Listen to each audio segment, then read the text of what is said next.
Hi guys, this is Resident of Collowood for YouTube, Resident _ of _ Collowood for BitChute, and I'm here to continue my revisited tour of John Philip Betancourt's continuing blog series, The Return of Dark Shadows. Um, but before I do, um, just want to give my deepest condolences to John Carlin's family for him passing away. I know he was 86 years old, and I know that's a full life expectancy, but it's still just so sad to hear. You know, I know, he played Willie Loomis and let Barnabas Collins out of his coffin, but he was trying to steal the Collinsport family jewels, and he ended up stealing our hearts instead. Um, amazing character. The way he portrayed Willie Loomis was amazing. So I'm going to do another read along here today. So here we go. Series 2, Chapter 1, Fury Secrets. Sorry, Fury? Oh. Deep in the dark woods outside the barriers of Collinwood, Leopold waited for his blood meal. He walked slowly and quietly. His eyes were like lasers darting back and forth for any sudden movement, from anything with a heartbeat. Then he saw a small hare that nibbled on some vegetation near a large birch tree. Leopold's eyes changed into deep red balls. He hissed and pounced on the hare, plunging his fangs into its neck. Blood seeped down. The pleasure was instant. It wasn't human blood, but for now it would be all he could muster to kill the aching thirst he had without killing anyone else. As Leo, sorry, this is so close. As Leopold wiped away the blood from his mouth with his fangs retracted, he heard the sound of fire engine sirens off in the distance.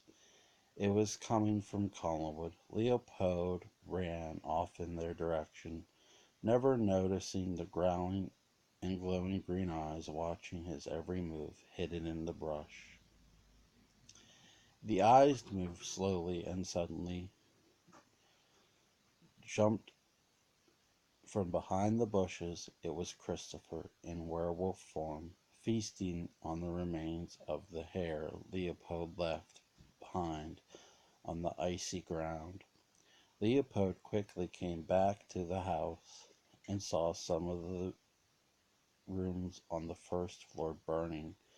Without thinking, he leapt into the house, through a window in the rear east wing, and made his way to the main entrance of the house. There he saw Kimberly lying on the floor covered in soot and ash.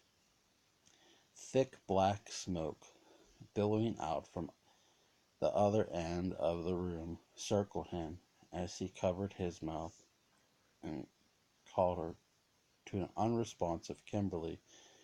Carolyn and Caleb were racing down the main stairs, Caleb helping a slower Carolyn by guiding her by the hand slowly and carefully cover her face from the heat with his leather jacket. "Hurry, this way," Leopold said, grabbing Kimberly and putting her over his shoulder. The four quickly ran over to the west wing of the house and burst through a side door to safety. Kate and Loomis stood in front of the Collinwood mansion in utter shock as East Wing smoldered in front of them. Claudia, still inside of Alexander's body, cautiously kept her distance as not to be detected. Leopold placed Kimberly on the ground as she started to come to, and the paramedics helped with the oxygen mask. All Claudia's disappointment she had hoped no one would survive. Still playing the part of Alexander, her rage remained deep inside. "Mom, thank God you're okay," Claudia said in a perfect mime of Alexander's voice, approaching her mother, who was now sitting on the back of an ambulance. Carolyn smiled through the oxygen mask and put her hand on Alexander's head. "What the hell happened?" Kate asked Caleb as she knelt down near him, in the front lawn, shivering with cold and covered in ash. "I don't know. We were clearing up a room for my mother to stay in, and all of a sudden we smelled smoke. That's when Leopold came in," Caleb explained. Kate stood up and looked at Leopold sideways. There was something familiar about his face, but she couldn't quite tell. "They're lucky you were around. I don't believe we've met," Kate cautiously said, extending her hand.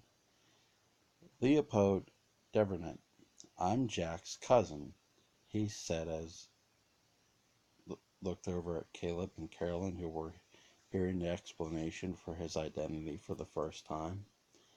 "I'll be staying in the old Collinwood house behind the main house. Carolyn has been so kind as to let me renovate it." "So you saw the smoke and you came out to help?" Loomis asked.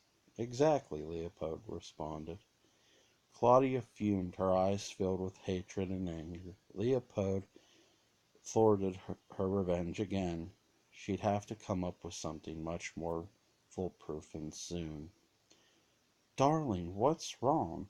"I'm okay," Carolyn said, noting Alexander's strange facial expression. "Oh, nothing. Nothing. I'm just glad you're okay," Claudia said in Alex's voice. Morning came, and the full moon that had brought so much chaos and danger to Collinsport was finally gone.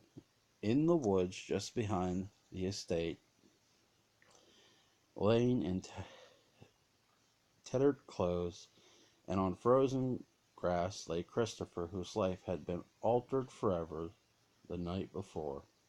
His memory was cloudy, and his head was pounding. All he could remember was that he had a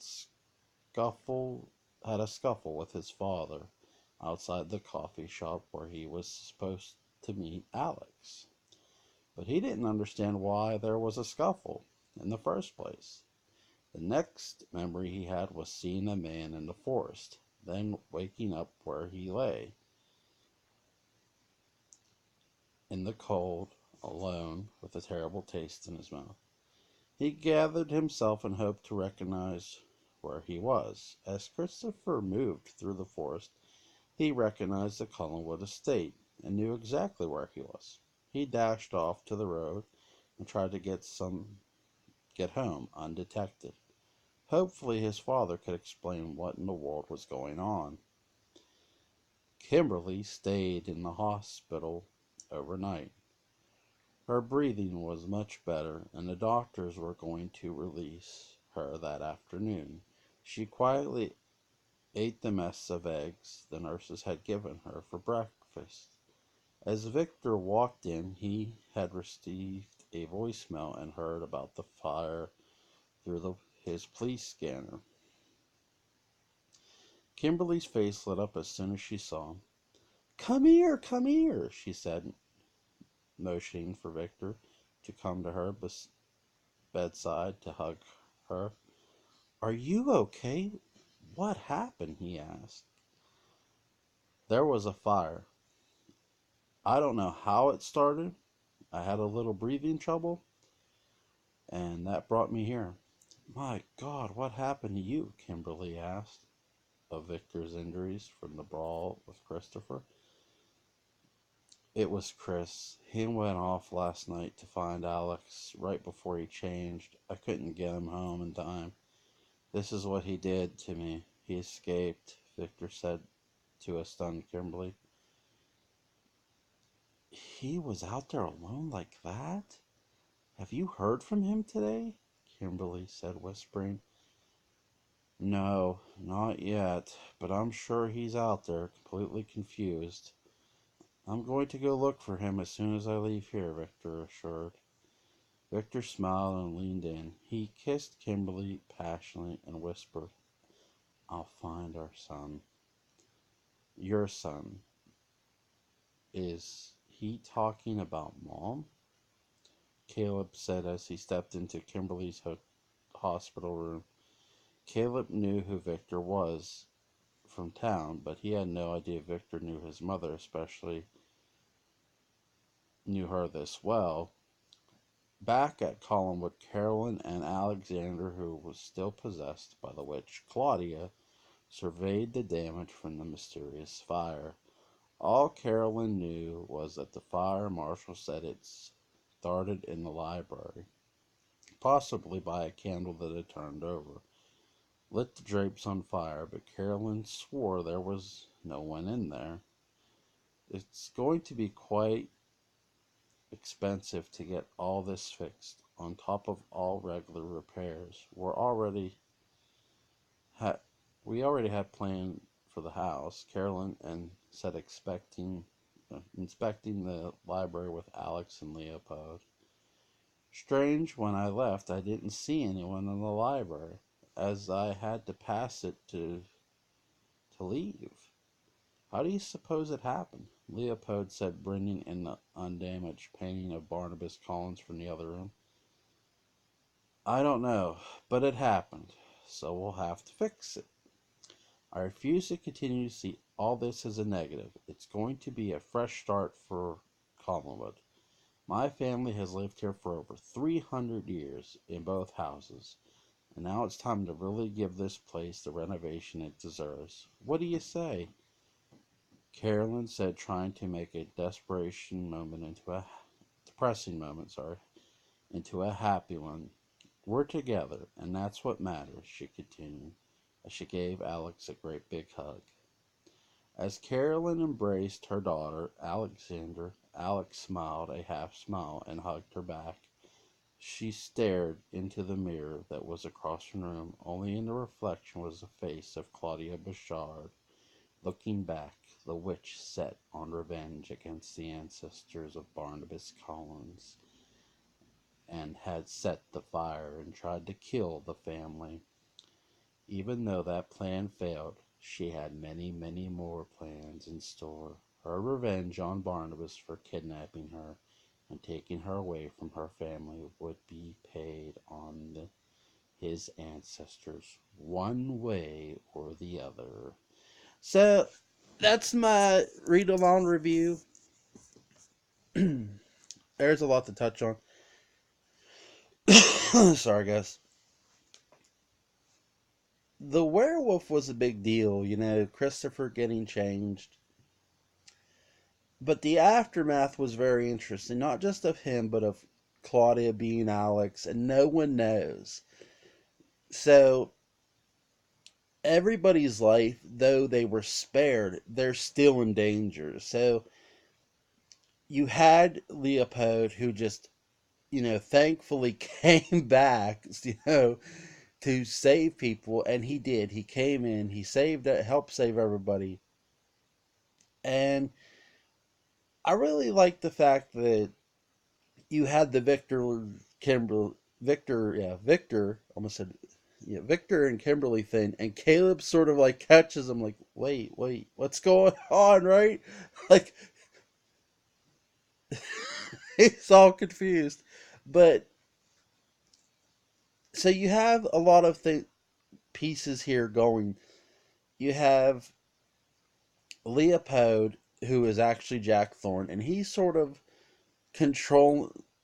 What Claudia did not count on was, and this is something I have glossed over, and I didn't mean to, or if I did not mention this, I've been meaning to, so I'm going to mention it here. Claudia did not count on Jack's love for Carolyn. I mean, I think that's something that really Claudia has not counted on in the very beginning, is love in general. You know, she's out for pure blooded, cold blooded revenge. But what you have going on is the Collins family are a a lot stronger family. And this is sort of what I like here about John's blog, that yes, there's tension between the family, but there's not to the point of they're ready to like just turn on each other. There is, we don't know that, they don't know that Claudia is in Alex's body, that she's possessing her, and that is dangerous for them because she's planning to destroy all of them at any and all cost. But on the flip side, what Claudia does know is Alex is dating a goddamn werewolf. That is beautiful. That is golden. That I love that because you have Claudia, who's a witch. Girl, the girl you inhabited, is dating a werewolf. Beware the moon. Beware the moon. But definitely, um, I definitely enjoyed this. This was a lot of fun to read it, to do another read along of this blog, and I really like how you have the Kimberly thing was done nice here because she knows, and this was hinted at too at the last the closing chapter of series 1. Kimberly knew, so Kimberly knowing isn't a shock, but it's just the fact of they're literally taking a risk talking about this at a hospital. But where else are they supposed to talk? Kimberly's injured. Victor looks like he's been in a fight with, a werewolf, and he was his son. And now he's got to go find their son. And Caleb has overheard the conversation. Dun, dun, dun. Definitely really good job. Really enjoyed this. I enjoy doing the read-alongs. So I'm gonna try to do the read-alongs from here on out. So I hope you guys enjoy this. These read-along reviews. There's something a little different for the channel, for sure. So link will be in the description to John's blog. Um, he's at Return of Shadows on Twitter. You can also catch him at PopRag on Twitter. That's my review, guys, of this one. I hope you guys enjoy it. Like, share, comment, and subscribe.